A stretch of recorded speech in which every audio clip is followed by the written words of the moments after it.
Sunday ni chi bai vek ule so kan ei do na vo in chu kan in khom me thei kala chiang lao kan han chuk thla phat ange pon te kan phau zawa kal ro bi te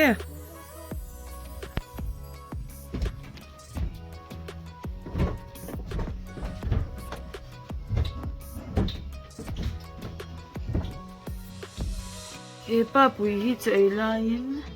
wal kara lo om do si lo wa hei bedoi ra ei chiala hi chiala a vota mi bai pui a usu ko a vota tia ko lum kan pe a hale du si lo wa ti sonin a in tuam hlu na ni so khama lo hai te du sang kha chelawem zing tanga chelo sin oi po ne okay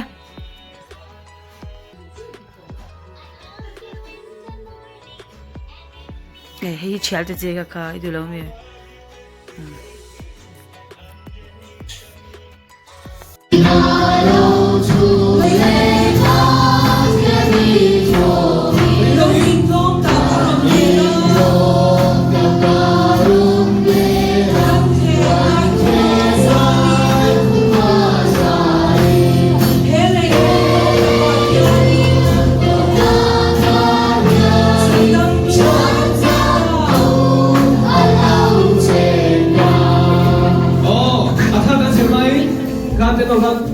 Anh sao mà ông một quên đâu cả?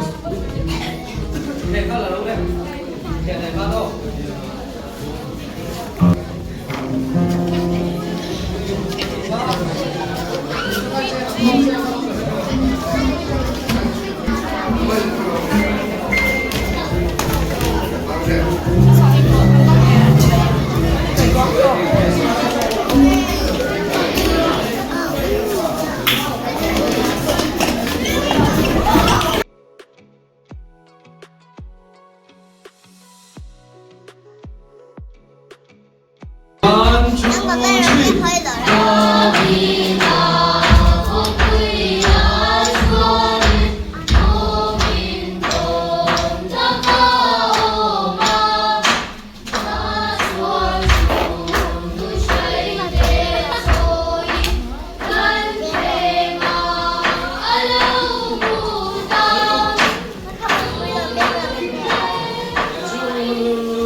lo bang to a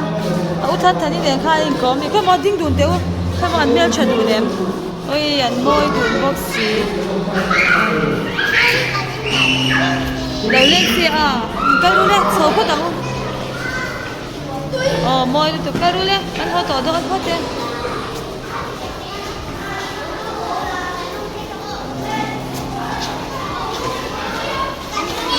waiting ka tu khen du ka ma kha ka meru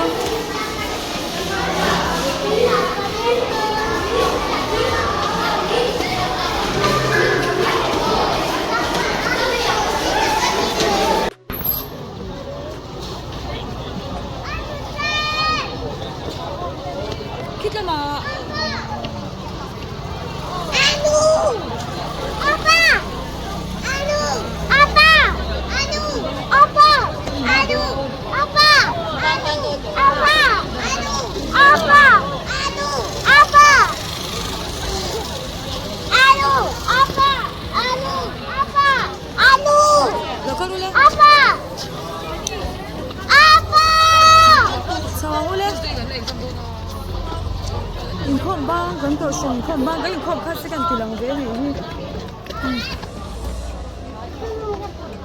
cái khom kha than tia ke ma ke in khom kha thei du tu ka Apa mo kitilaw? u ata bale fanu u to mi ke chelo de gut lei ni hi koloni ha in khom bang kan chau sup sup mai ka mo afanu kha a birthday ko ti po su lo ban hatok to be Ya, tok lu tok khay. ka le pa ni ti po nang de wing ki sha tia in ya Aha! baby ha kan in khom san de ya apu nen lo in oma ba e khai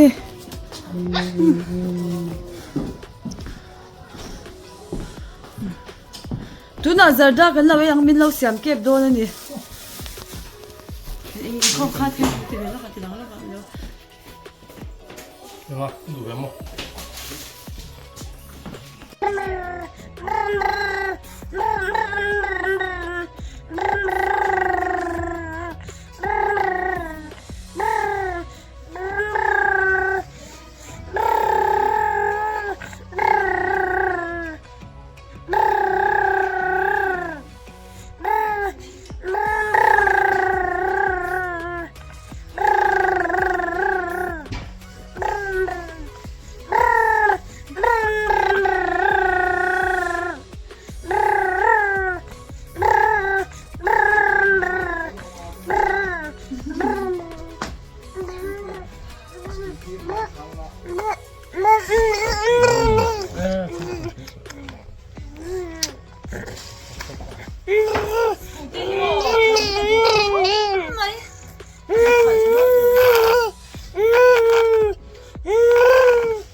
Showy candy.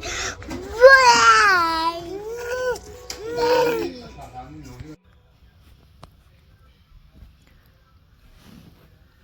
fanu mu to wangin light ko oningam to silawa he giveaway ho kha kan zia ka he tahan kan ziak chewa mo ming lo thar peng ko chu kan ziak zel ta zanreya kan ziak top zel ni chu ani lo chuanin no pangi min ti boy ze ba sa he tan kan ziak ka he ma a comment na mi ho kan zia chu khan he athar lo om le ang chi ho kha kan ziak ta chu ti han comment thar midang athar om chuan kan ziak zel tina ni chumo chung chu ka lo shil ve le chewa giveaway poron thleng ve chip to in ka ringa chung te chu ke ma po hian ka ha khel to top ka pot chak to ka she chak to adong tu tur ti vel hi ma se mo ka lo soi du pakhat chu giveaway kha I ron moi mun dang mi tin lo ni ve chuan ron thon ti vel kha ka ta khan chhuarem lo lu tu ni chu ka chuak man mang lawa chu kan ke mani in lampanga emo ron lam thei in emo in ron lam thei dan khangai to ngai do na mo chu in rem chan thei kha ka be se ya ron lam thei ula ka ti khop mai ani lo chuanin ingting ye ka ron thonang ti ngai na ka she mai lo ani ke ma chuan mo chu ka ron soi